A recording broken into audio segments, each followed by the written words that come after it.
Can you talk a little about that, about how the loss of language, and you specifically talk about Sindh even in Ujjain and Dal Pakwan. Can you really talk about why you felt it was important to also talk about Sindh when you talk about partition? Yeah. When I look at partition, I always feel I should tell children this happened. What has happened is wrong, but should not be repeated. I felt very sorry for those people who immigrated from today's land called Pakistan and Bangladesh. The reason is the person who did not know anything about India, Indian culture, Indian language, just takes a pencil and draws a line. And he says, today, tomorrow onwards, or this moment onwards, this land doesn't belong to you. It is a foreign land.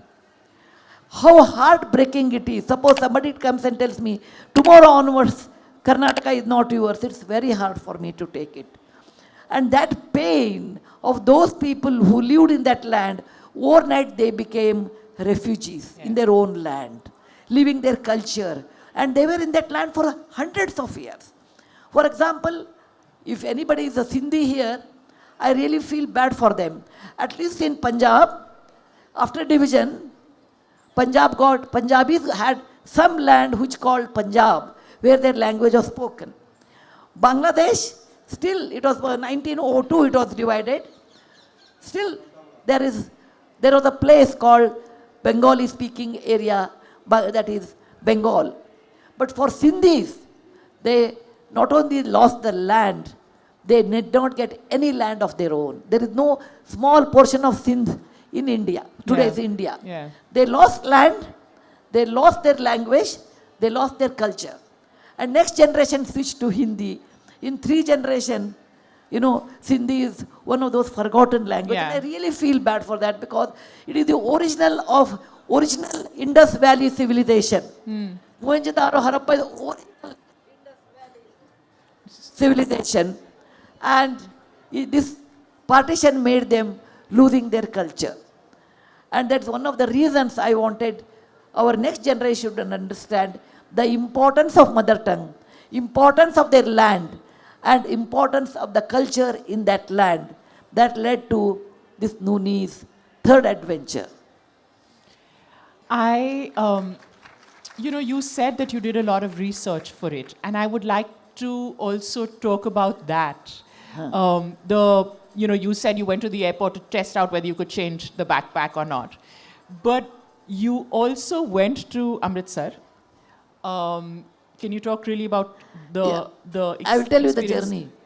When I write a novel or anything, imaginary things for children, it is not always king and queen and the prince and princess. I wanted a novel for children, little bit of teenage novels, you know. So when I weave a piece of cloth, which is my story, one thread should be real. I always tell people to ask me, how do you know what is that? One thread should be real, one thread should be imaginary. The real thread is geographical details. For example, in that book, I have written about Ujjain. I went to Ujjain the same way. I went to Amritsar, same way. I went to one jewelry shop just to try on that, same way. I went to that corner of the house, Keval Ram's market, same way. Everything is geographically true. Then I went to Delhi National Museum, same way. Then I went to London for this reason, to know what happens to the earring which is lost in Punjab. And to my surprise, in Victoria and Albert Museum, I saw a lot of things about Raja Ranjit Singh, which I have not seen in India. Raja Ranjit Singh was the king of Punjab in the undivided Punjab, and up to Kabul he went. Yeah. And his things, and their embroidery, everything you can see in Victoria and Albert Museum. Then I said, okay, this is the right place for me. So, these are all real. Imaginary is losing the earring, and Nooni tracing it. This is my imaginary things. In the process, I realized that when you have to write, you should weave the cloth in such a way that a reader should never come to know which is real, which is imaginary. And that's what I did in magic of the lost earrings. Yeah, the idea of fiction and this thing, blurring the line, and that's interesting. I want you, the aspect of partition, leaving and coming from somewhere else, you talk about learning history, and you talk about how it's important to learn, see where, how important it is for children to have an idea of history. And, one of the reasons I'm really grateful for this book is because I have twin boys who are 8 years old, and of course, Sudha Murty is prescribed reading in all Indian schools. But when they read, and they're not reading in Blyton anymore, but they're reading other stuff, and you find that there is a lot to do with, like, for example, they know about the Holocaust. There is aspects of history that they learn in Little People, Big Lives, where they learn about Einstein, they learn about, Mandela, and you find that there is very little in terms of South Asian history. How do you explain to young children about partition? How do it's a story I want my kids to carry. How do I explain to an 8-year-old, we came from somewhere else in this point of time, and how do you explain to it, because it was a really painful journey? And you do this in this incredibly simple way where you avoid the tragedy but talk about friendship. And can you talk about why you felt it's important to talk about partition, but yet sort of soften the blow and do it in this way? Yeah. This is my 50th book. I'm writing since 50 years. By and large, one book per year I do. But it has taken a long journey.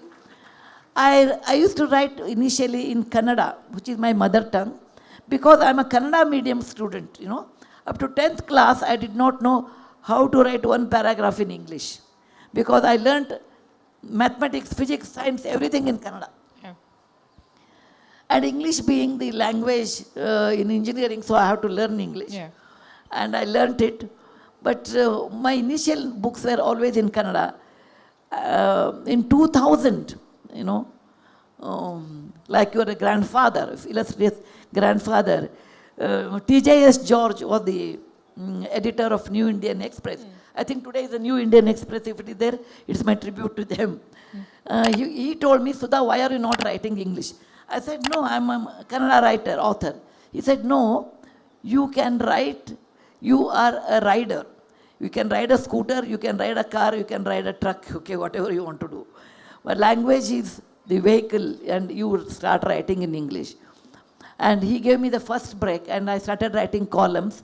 And I started writing in English in the year 2000.